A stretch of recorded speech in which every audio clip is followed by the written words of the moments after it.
Okay, so as I said, the podcast this week was on saying yes, no, and don't know. And we got to this kind of idea at the podcast because we were trying to think about sort of really small, simple words that we should just be able to say, right? We should just be able to say yes, no, don't know. They're small, simple words. But often the smallest words are sometimes the hardest thing to say. And our inability to say these things has quite a big impact on our development. So, we say if we don't say yes to things, we might end up holding ourselves back and we might stay in our comfort zone. If we don't say no to things, we might get overwhelmed by having put our hand up for too many things. And if we don't know, we can sometimes get ourselves stuck in situations where we feel like an imposter in the room, we're not getting the help that we need. So they are small words, but they have a really significant impact on our development. And what we wanted to do is sort of dive into, well, which one of these words do you find hard? And how do we help you to say it more so it can support your development? So my first question for you, let me get my chat back up, and I'm going to make this anonymous. Wait 1 second. Hide names. There we go. My first question to you is, which of these words do you struggle to say? So do you struggle to say yes because you kind of, I don't know, for whatever reason you worry about getting involved? Do you struggle to say no and you say yes too easily? Or do you struggle to say don't know? The way we're going to do this, hang fire everybody. The way we're going to do it, wait, is we're going to put stars on screens. So if you go towards the top of your Zoom screen, you should see view options and then annotate and then stamp and then star. So Sarah has put that into chat for you. If you can't do it because of how you've joined or you can't find it, don't worry too much. We'll go back to using chat if that's tricky. But you can see hopefully that a couple of people are doing stars. So if you go towards the top of your screen, it's generally view options, annotate, stamp and star. You are doing the one that you find hard, the one that you're like, I struggle to say no. I really struggle to say, I don't know. I struggle to say yes. It's interesting because I never struggle to say yes. That's a problem for me. I say it far too much. But Sarah struggles to say yes. She finds, because she worries that, oh, what if we do too many things and we need to think it through more, because she's highly reflective and thoughtful. She struggles to say yes. But it's interesting. Most of you are in the kind of no camp. Oh, Faisal, I'd like to come back to your mindfulness practice point in a second. I love saying no. Right, Sam, you can teach us, okay? Because I'm rubbish at saying no. Reg, don't worry if it doesn't work for you. You can just pop it into chat Where do I go, please? View options, annotate, stamp and star. View options is normally to the top of your screen. Don't worry if it doesn't work. I just wanted to get a very kind of quick sense of what we're doing. So as a group then, we've got a couple of people who struggle to say yes, which is a bit like Sarah. Lots of people who struggle to say no, which is a lot like me. And then we've also got kind of a camp of people here with struggling with the don't know. Let's just dive into it a little bit more. I just want to understand what might get in the way of you saying these words before we think about some alternative options to help you. So there's a couple of people that say they struggle to say yes. Maybe let us know why that is. So Stephanie, for example, has said, I'm worried about taking on more work. No is my default. It's so funny because that is Sarah. Stephanie, that is Sarah's default. Absolutely. I'm like Sarah was saying, yes, I worry about the unintended consequences. It's so interesting because it's so counter to me. I'm like, who struggles to say yes? But like, I know you're my best friend and lots of you. Okay, so the people that I worry about looking like a failure, that's interesting. So my hypothesis, Joanne, and everybody else, is that we struggle with a lot of these words because of, I think, confidence gremlins are often the root of this. Like I struggle to say yes because I'm worried about, I don't want to let people down, or I don't want to feel like a failure. This is my hypothesis, but we'll keep testing as we're talking. People that struggle to say no, what's going on there? What's going on there? Why do you find it hard to say no? I struggle to say no because of people pleasing. Yeah. Struggle to say no because of missing out. Yeah, Sean, absolutely. I get it. Don't want to let people down. People pleasing. So being a people pleaser is one of the, I don't know how closely you are all connected to our work on confidence gremlins, but one of the most common confidence gremlins is a need to be liked. So, you want to be nice and you want to say yes and you want to make people happy and all that kind of thing. So again, I think part of the reason that it feels hard to say no is at the root of it is a confidence gremlin. What about the don't knows, everyone? The people that have said, I struggle to say I don't know. What's going on there? Why do you find it hard to say I don't know? sorry, I've got a fly in my tea. I'm just going to move that over there. With don't know, Sam says, I like to think about as modelling for other people.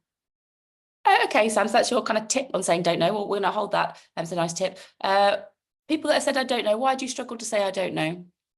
Do you worry sending a message you don't have clarity? Imposter syndrome, I feel like I should know. I feel like they're expecting an answer right away. Yeah, not wanting to come across smarter. Again, loads of these are confidence gremlins. So the not knowing enough, the fear of being found out, really, really common confidence gremlins. So I guess the reason that I am saying that is I'm going to share with you, I guess, tips, tactics to help you say the thing that you find hard to do today. I'm going to give that. But I think that because confidence might be at the root of this, then I think working on those two things in parallel is probably quite important. Like I can give you some alternative things to say that you can almost experiment with a little bit. That's what we're going to get into. But I think maybe doing some stuff around confidence could also be useful. If these words are really getting in your way at work, I would like pair this episode on saying yes, no, and don't know with our episode on confidence gremlins. Maybe someone from the team can put in one of the links to confidence gremlins in the chat for us. That'd be helpful for people. All right, everybody. I'm just going to do that. I always joke that I'm going to get natural consequences tattooed on my forehead.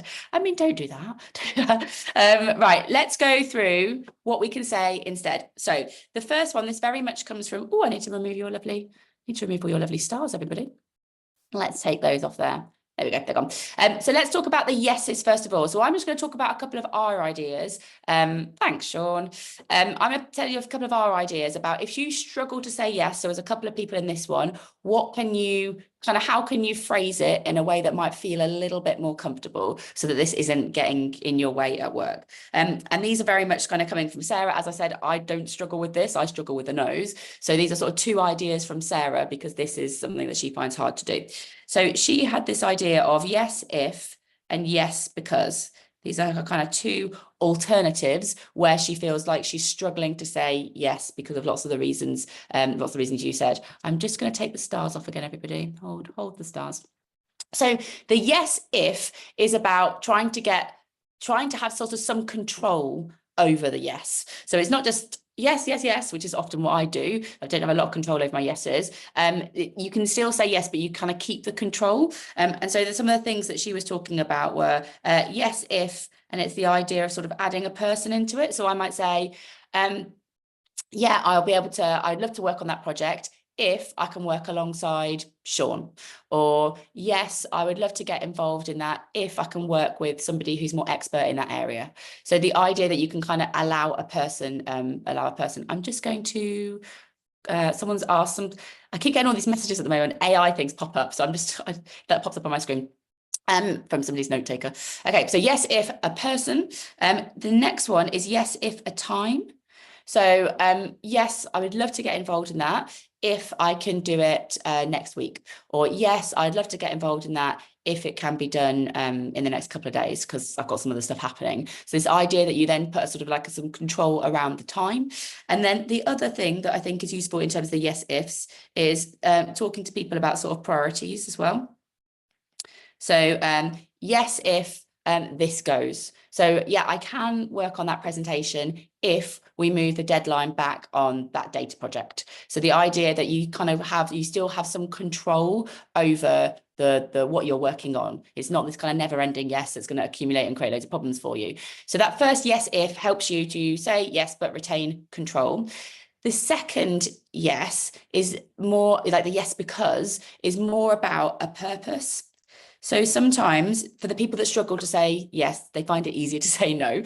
And so what Sarah does is she will kind of say yes, she will opt into something because she will connect it to a bigger purpose. So let's say, for example, there's some tech stuff that I want to launch an Amazing If, that is true.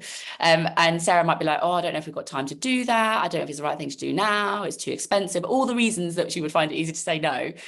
What helps her to say yes is if she connects it to like the bigger picture, which is, okay, yes, because I believe in experimenting and this ultimately is an experiment for our organization. So when you connect it to something bigger, you like kind of zoom out a little bit on what is this going to help me to learn? How is this going to help me move forward? Then it's sort of easier for Sarah to say yes. So again, like I say, these are not things I struggle with. So this is very much Sarah's perspective, but I know that this helps her, and I hear her saying it to me. Like she takes a deep breath when she says yes, but I hear her going, yeah, okay, it's the right thing to do, because even if her instinct is, no, I don't think we should do this. Any reflections on this before we talk about no's? I think Carolina likes it. Brilliant. Brilliant. Any reflections? Yes, if, and yes, and, because to become too conditional. Maybe some signs that you can be yes and for broader inclusion. I mean, play with it. I think simplicity is important. Like, if you struggle to say something, it's my kind of perspective on this phase. And if you struggle to say something, I think it might feel a bit reductive to have like yes if and yes because, but it's sticky, which means that in a situation where you're struggling to say it, it's easy for you to do something different. So that's kind of where we get to with it. Good, it helps. Brilliant. What Steve's saying, I've got a big project, been asked to get moving. We've hit some holidays, so lots of people not going to be at the same time. Okay, everyone, let's move on to the nose. Oh, why have we got that? Yes, don't know. We don't want that one. Is my nose gone? Right, we're going to do the nose. So the ideas for no. The first thing that we had actually, I won't repeat it from the podcast, but the first thing that we had in the episode was almost like a scan of like, is this something that I should say no to? So there's it's in the pod sheet, which we can share with you. There's some fast filter questions. So if you automatically find yourself saying yes, so I do, I'm like, yeah, sure, no problem. Yeah, sure, no problem. I say that all the time. The idea of the kind of fast filter is there are 4 questions, it's in the pod sheet, which before you just automatically go, yes, just quickly run through these questions, because it's like, have you got the time? Are you the right person to do this? There's a couple of really quick questions. And I think that if you can get into a habit of answering those questions before you automatically say yes, I think that will be helpful, because it's easier for you to identify what might need to be a no. And so I think that's like the new habit, ask the questions. If someone could stick the link to the pod sheet in the chat, that would be brilliant. Thank you. So that's the first thing. I'm not going to repeat that because we'll put the link in there. So it's just the idea of kind of ask the four questions and try to get into a habit of doing that rather than automatically saying yes to everything. The other things, this is stuff that helps me. Okay, so I'm someone who struggles with this. These are some sort of tips that help me to do this. So the first thing that really helps me is to offer an alternative. So let's see, I get lots of messages, for example, for people who are looking for mentoring or who are looking for one-to-one career support, and I can't do it all. It's just, I want to say yes because I want to help people, but I just haven't got the capacity. Now I struggle to say no. It feels, because of my confidence gremlins and need to be liked and things, I struggle to say no. So I don't say no. What I say is, here's something else. Like, I can't help you with this at the moment, but here is an article, or here's a list of free resources that might help you, or here's someone else who's an expert in this area that you might want to get in touch with. So I personally find it a lot easier to, I rarely say the word no. I would only say no if I'm actually cross. So if you hear me say no, it's because I'm cross. My default, in order not to get overwhelmed by my yeses, is to offer an alternative. And the more I've done it, the more I've realized that people still like you. I think this whole fear of like, oh, if I offer an alternative, no one's going to think I'm nice or whatever. That doesn't happen. People are like, oh no, I completely get it. And thanks for sharing that. So the alternative things works for me as an approach. The other thing that I do is I present my priorities, but with pride. So if I'm saying no to something, I'm not just saying no to be like mean. I'm not saying no because there's something else I've got to do. So I'll give you an example here. Sarah and I are writing our 3rd book at the moment, and we have to put that time has to go like in our diary, and it means that there's lots of other things that we can't do. So we are having to say no more often because we are writing that book. As somebody who doesn't like saying no, I find that really hard. But what I'm really proud of is the book that we're writing. It's going to be good, everyone. I can tell already. It's going to be good. So, and I'm really proud of it. And it's not coming out till next year. But so when I say to somebody, I'm really sorry I can't get involved because we're writing our book, and we're really excited about it, and we're up against the deadline, and that's the reason why, then again, most people are very accepting of that. You're not just saying, oh, I've got another project to do. I think when you communicate it with pride, people understand why you can't get involved, and it's not really a debatable thing. So they are my two approaches in order to say no when I really want to say yes. These are my approaches. Launch party, it's gonna be a good one, Claire. I'm mainly focusing on the party to get through like the hard stuff that is writing a book. What do you think about this one, everybody? Have you got any bills? Is there anything else you do?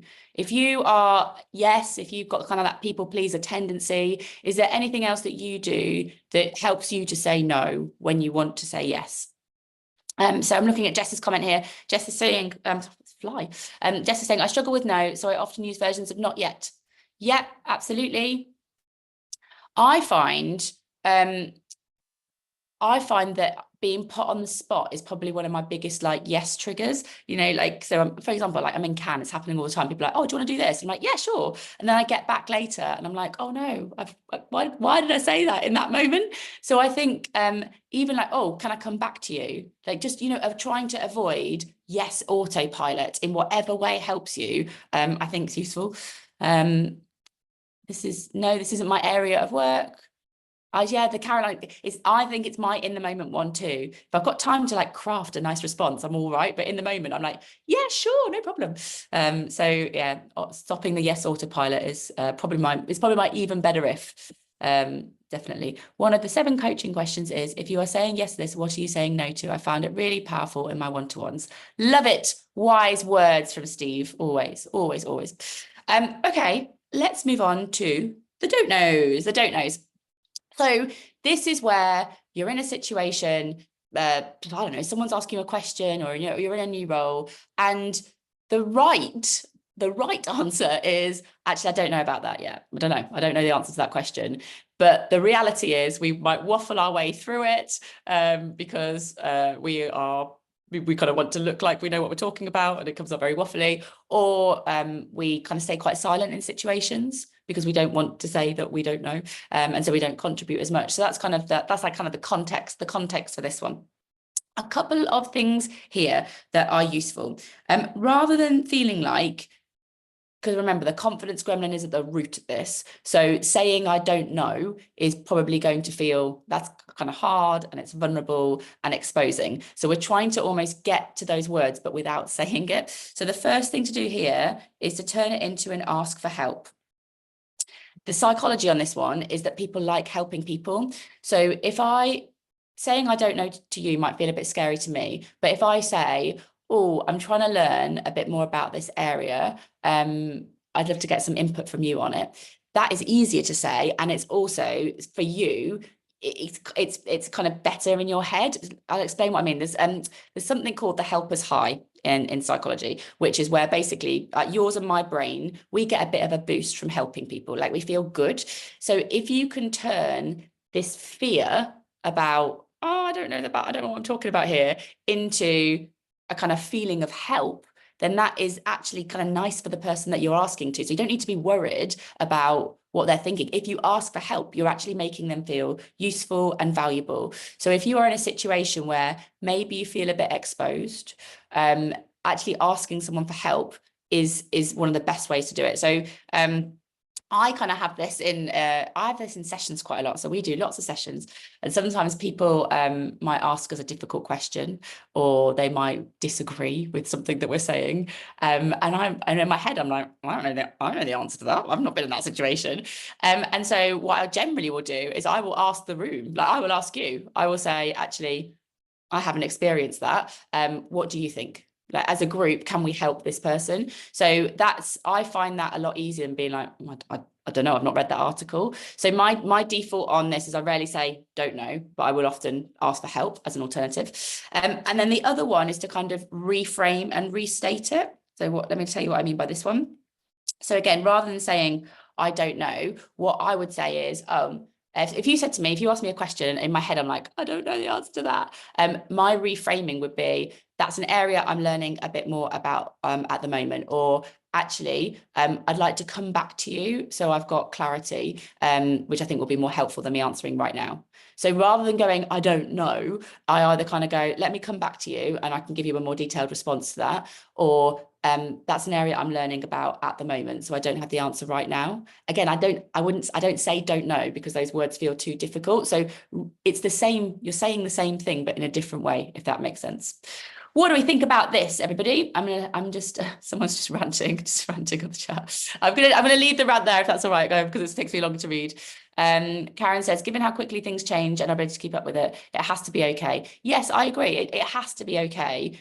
Totally. Like no one can know everything. But because this is a confidence gremlin, it's so hard for people. It's very hard just to be like, oh, get over your confidence gremlin. So sometimes we do need some tips and tactics and quick alternative statements to say, so that our confidence gremlin doesn't do the talking for us. But yeah, ultimately, Karen, I do agree with you. We've got to work in a world where we can all kind of say to each other, actually, I don't know the answer to that question. Sometimes Taruna says, sometimes I call out the elephant in the room and ask others what they think.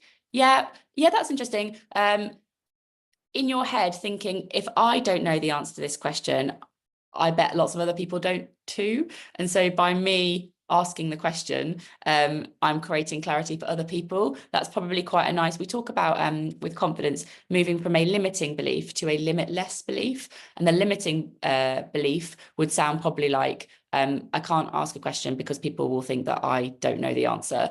Whereas the limitless belief would be, if I ask the question, then I enable everyone to have the answer. Like, holding a different thought in your head can sometimes help you take a different action in the moment. Karen saying, definitely try and asking for help, share more information on the topic. Let's share my knowledge. Brilliant. Okay, so that was pretty much all I was going to say, unless you've got any other builds, everybody. I think just to kind of wrap up what we've talked about today, I think it's sort of deliberately simple because these words have a significant impact on our ability to learn, our ability to do our best work, our ability to take ourselves into kind of new situations. So they are simple words, yes, no, and don't know. But I think it is important to know which ones that you struggle with, and try maybe just to experiment, whichever, maybe like there's something this week, next week you can do where you think, I'm going to say a no this week, or I'm gonna say a yes, or I'm going to ask for help in a moment that my kind of confidence gremlin about not knowing enough maybe comes out. So maybe that is a bit of homework for you between now and the next podcast. I think we will leave it there, everybody.